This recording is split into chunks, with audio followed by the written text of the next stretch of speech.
Hello everyone, welcome to our YouTube channel. तो इस video के अंदर आज हम डिस्कस करेंगे बीटेक मैथमेटिक्स 3 की बीएस गरेवाल की प्रॉब्लम्स 9.1 के क्वेश्चन नंबर 14 से 17 और इसके साथ आपकी एक्सरसाइज भी ख़त्म हो जाएगी।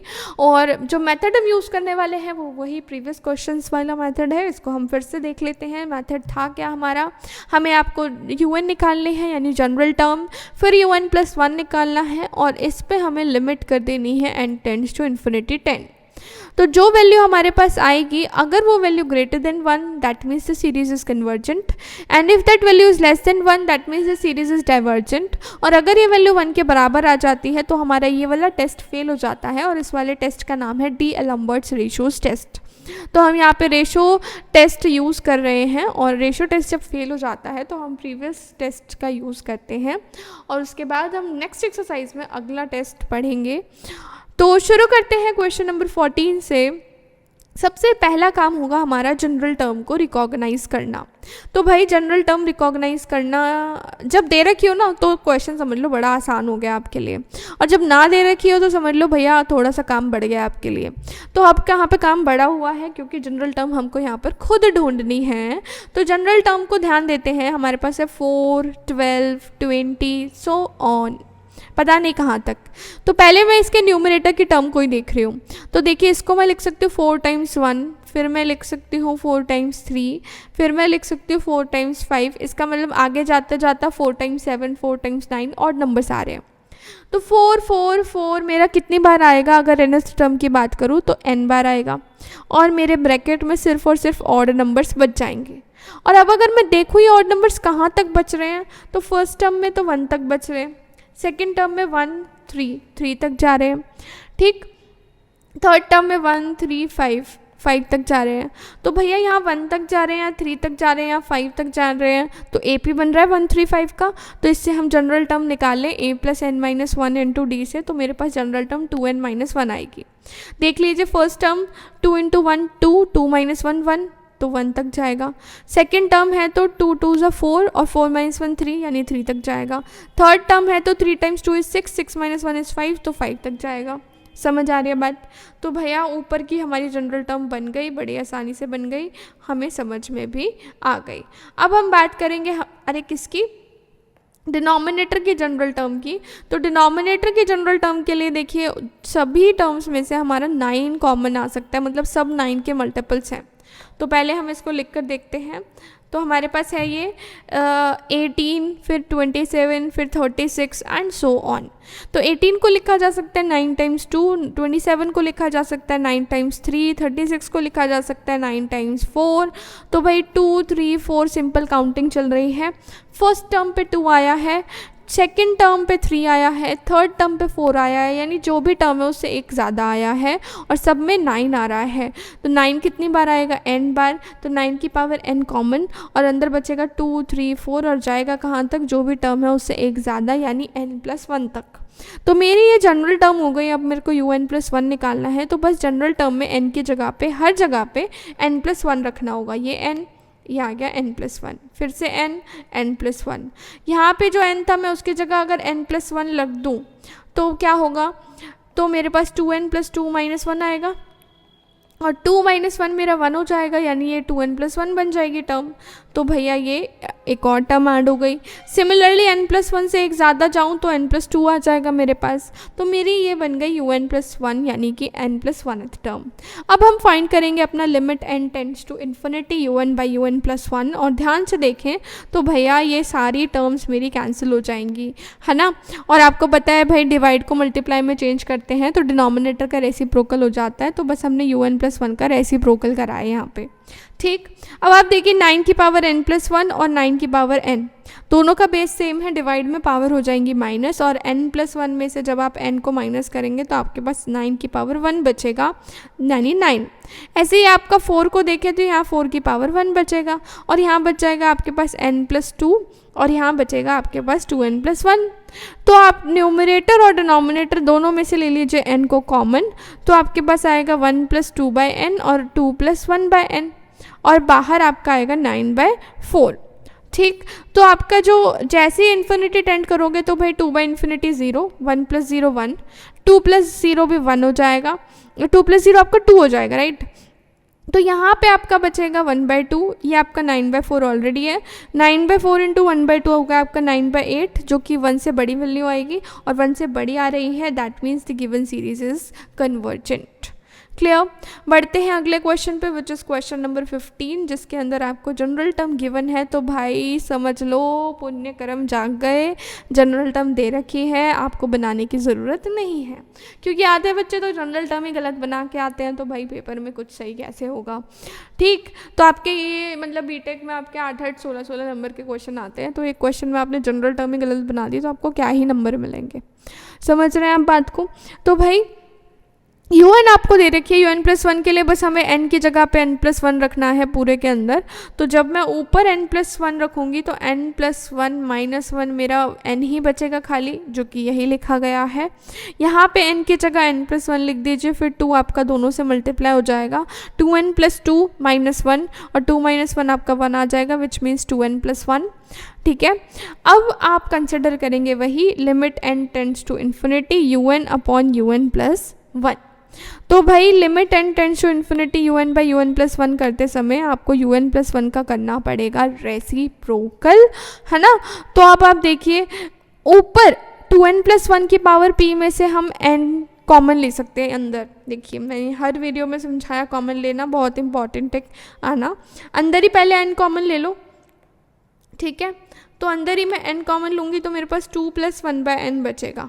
पूरे की पावर p है तो भाई n की पावर भी p है, तो n की पावर p बाहर आ जाएगा और अंदर बचेगा 2 + 1/n की पावर p, यही बचा। ऐसे डिनोमिनेटर में से भी कॉमन ले लिया, और x की पावर n-1 और x की पावर n दोनों का बेस सेम है, डिवाइड है, तो पावर माइनस हो जाएगी, तो आपके पास 1/x आ जाएगा। तो यानी कि आपका कन्वर्जेंस डाइवर्जेंस डिपेंड करता है x पे। अगर आपका 1/x जो है वो ग्रेटर देन 1 हो गया, यानी x लेस देन 1। अब देखिए यहाँ से यहाँ कैसे आए, जब भी आप रेसिप्रोकल करते हैं 1/x का उल्टा x और 1 का उल्टा 1, तब आपके इनइक्वालिटी का साइन बदल जाता है, तो x आपका लेस देन 1 हुआ तो सीरीज होगी कन्वर्जेंट, और अगर आपका 1/x लेस देन 1 है यानी x ग्रेटर देन 1 है तो आपकी सीरीज होगी डाइवर्जेंट। रहा हमारा x = 1 का केस, वहाँ पर हमारा टेस्ट हो जाता है फेल, तो 1 डाल के हम अपने un को फिर से बनाने की कोशिश करते हैं। तो बस आपको करना क्या है, जो आपका un था उसमें x की जगह 1 डालना है, 1 की कोई भी पावर करेंगे 1 ही आएगा, तो आपके पास जो जनरल टर्म बनेगी वो बनेगी 1/2n - 1 होल की पावर p। इसमें से हम आसानी से n की पावर p को कॉमन ले सकते हैं, अंदर 2 - 1/n होल की पावर p बन जाएगा।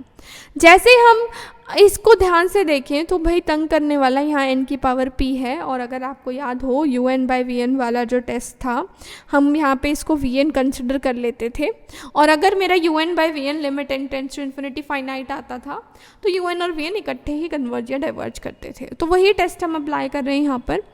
तो हमने vn मान लिया 1/n की पावर p को, और un/vn निकाला तो n की पावर p तो मेरा कैंसिल हो गया। मेरे पास जो भी टर्म बची इसमें जैसे ही मैं n की जगह इन्फिनिटी डालूंगी तो 1/∞ हो जाएगा 0, और 2 - 0 हो जाएगा 2, यानी 2 की पावर p बन जाएगा। ठीक, अब p जो है यानी p टेस्ट यानी एक फाइनाइट टर्म है, 2 की कितनी पावर करो एक फाइनाइट वैल्यू मिलेगी आपको। ठीक, अब आपको यहाँ पे एक फाइनाइट वैल्यू अगर मिल रही है, इसका मतलब un और vn जो है वो कन्वर्ज या डाइवर्ज इकट्ठे करेंगे, तो vn जहाँ डाइवर्ज करेगा या कन्वर्ज करेगा वहीं पे un भी कट जाएगा।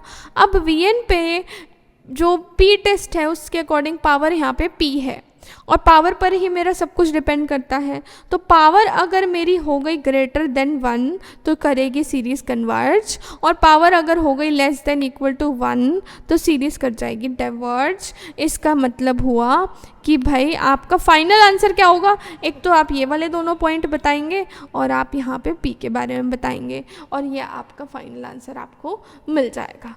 क्लियर। आगे बढ़ते हैं क्वेश्चन नंबर 16 पे। इसमें भी आपको जनरल टर्म गिवन है तो आपको परेशानी की ज़रूरत नहीं है। un ऑलरेडी क्वेश्चन में गिवन है, un+1 के लिए आपको बस n को n+1 से रिप्लेस करना है अपने हर जगह पर। तो हर जगह पर जब हम n को n+1 से रिप्लेस करेंगे देखिए मेरी बात को समझना, तो n को n+1 से रिप्लेस करूँगी तो एक टर्म और ऐड हो जाएगी, यानी ये वाली टर्म तो आएगी आएगी, तो मैंने 3n लिखा, फिर अगली टर्म में n की जगह n+1 डाल दिया, तो ये बन गया 3n+3, तो ये मेरी अगली टर्म हो गई। सेम तरीके से डिनोमिनेटर में 3n+1 ये टर्म है, तो उसकी अगली क्या हो गई 3n+4, क्योंकि 3 प्लस हो जाएगा उसमें। ठीक, यहाँ पर भी मेरा 5 की पावर n+1 हो जाएगा, और यहाँ पे भी n की जगह n+1 डालेंगे, तो 3 × n+1 यानी 3n+3 + 2, तो 3n+5 बन जाएगा, कोई दिक्कत नहीं। अब जब हम निकालेंगे un/un+1, तो भाई ये सारी टर्म्स जो है ना हमारी हो जाएंगी कैंसिल। हमारे पास कुछ गिनी चुनी टर्म्स बचेंगी, और उन गिनी चुनी टर्म्स में से हमने ले लिया है n कॉमन। और अगर मैं 5 की बात करूँ तो देखो भाई बेस सेम है, पावर जो है वो माइनस हो जाएंगी क्योंकि डिवाइड में है, 5 की पावर n और 5 की पावर n+1, तो आपको यहाँ 1/5 मिल जाएगा। और बाकी के अंदर जैसे ही आप इन्फिनिटी टेंड करवाओगे तो यहाँ पे आपका 3 बचेगा, यहाँ 3 बचेगा, यहाँ भी 3 बचेगा, यहाँ भी 3 बचेगा, तो 3 × 3 को 3 × 3 से डिवाइड करोगे तो 1 ही आएगा, तो आपके पास 1/5 आ गया फाइनल टर्म। 1/5 आपका 1 से छोटा है क्लियरली, इसका मतलब आपकी जो सीरीज़ है वो क्या करेगी, डाइवर्ज करेगी। क्लियर? बढ़ते हैं इस वीडियो के और इस एक्सरसाइज के लास्ट क्वेश्चन पे, और इसके अंदर भी आपको जनरल टर्म साफ साफ दिखाई दे रही है भैया, 1 + alpha 1 + beta, 1 + alpha 1 + 2 alpha 1 + beta 1 + 2 beta. देखिए अगर मैं 1 को यहाँ पे कर दूँ इग्नोर, ठीक, हम बाकी की सीरीज़ को ध्यान दें, तो बाकी की सीरीज़ को ही ध्यान देना है भाई, उसको कन्वर्जेंट डाइवर्जेंस देख लेते हैं, तो हमारा पूरे UN का कन्वर्जेंस डाइवर्जेंस हो जाएगा। क्यों? क्योंकि एक इन्फिनाइट सीरीज़ में एक टर्म के ऐड या सब्ट्रैक्ट होने से कोई भी फ़र्क नहीं पड़ता है। तो भाई यहाँ पे आपके पास फर्स्ट टर्म थी तो 1 अल्फ़ा तक गए, सेकंड टर्म थी तो 2 अल्फ़ा तक 2 बीटा तक गए, थर्ड टर्म थी तो 3 अल्फ़ा 3 बीटा तक गए, nth टर्म होगी तो भाई n अल्फ़ा n बीटा तक जाएंगे। ये बात क्लियर है। अगर n+1th टर्म होगी तो भाई एक टर्म और आ जाएगी जिसके अंदर n की जगह पे n+1 आ जाएगा। सेम तरीके से डिनोमिनेटर में अगर आप करें un/un+1, तो जब आप इसको इससे डिवाइड करेंगे और इसका रेसिप्रोकल होगा तो भाई देखो यहाँ तक की सारी टर्म और ये कैंसिल हो जाएंगे, फिर आपकी ये सारी टर्म और यहाँ तक की सारी टर्म कैंसिल हो जाएंगी, ठीक है ना। और आपके पास ये 2 टर्म बच जाएंगी सिर्फ, जो कि मैंने यहाँ पे लिख दी है। इनमें से आप दोनों न्यूमरेटर डिनोमिनेटर में से n कॉमन लो तो आपके पास बचेगा 1/n + बीटा + 1, यहाँ पे भी 1/n + अल्फ़ा + 1। ठीक, जैसे इन्फिनिटी टेंड करोगे भाई 1/∞ तो 0 होता है, तो बीटा + 1/अल्फ़ा + 1 बच जाएगा आपका, और n और n ये वाले कैंसिल हो जाएंगे। ठीक, अब अगर इसकी वैल्यू, ये जो आपके पास आंसर आया, ये मेरी ग्रेटर देन 1 तो सीरीज़ कन्वर्जेंट, ये मेरी लेस देन 1 तो सीरीज़ डाइवर्जेंट, और अगर ये हो गई इक्वल टू 1 तो टेस्ट हो जाएगा फेल। तो भैया सारे देख लेते हैं। अगर ग्रेटर देन 1 मतलब beta + alpha greater then alpha + 1, तो बीटा ग्रेटर देन अल्फ़ा आ गया क्योंकि 1 तो कैंसिल हो जाएगा। ऐसे अगर मैं बात करूँ लेस की तो बीटा लेस देन अल्फ़ा आ जाएगा, कोई दिक्कत नहीं। अब हम बात करते हैं जहाँ पे ये इक्वल यानी बीटा जब अल्फ़ा के बराबर होगा तब, उस केस में हम अपनी वापस सीरीज़ में जाते हैं और देखिए ध्यान से, जब मैं अल्फ़ा की जगह बीटा डाल दूंगी तो ऊपर और नीचे सारी टर्म सेम हो जाएंगी और कट के मेरा ये 1 बन जाएगा। ठीक, तो आप ध्यान से समझिए, इस पूरी सीरीज़ के अंदर हर टर्म 1 हो गई, ये 1 थी, ये भी 1 हो जाएगी, ये भी 1 हो जाएगी, ये भी 1 हो जाएगी। 1 आपका कितनी तक आएगा, limit n tends to infinity, 1 से इन्फिनिटी तक जाएगा, तो हम 1 1 1 को इन्फिनिटी टाइम ऐड करेंगे तो हमें इन्फिनिटी मिलेगा। इन्फिनिटी मिलना मतलब आपका जो ये सीरीज़ है, किसी सीरीज़ का आपको पूरा सम इन्फिनिटी मिल रहा है, मतलब सीरीज़ आपकी क्या है, डाइवर्जेंट है। और इसका ये मतलब हुआ कि alpha greater than equal to beta पे डाइवर्जेंट और अल्फ़ा लेस देन बीटा पे कन्वर्जेंट, जो कि हम ऑलरेडी प्रूव कर चुके थे। क्लियर? तो इसी के साथ हमारी एक्सरसाइज और ये क्वेश्चंस खत्म होते हैं। अगर आपको पसंद आए, आपको समझ में आए, then don't forget to like the video, subscribe to our channel and also share these videos with your friends and press the bell icon to get instant notifications of all our videos. That's all, मिलेंगे next video में, तब तक के लिए bye bye, take care.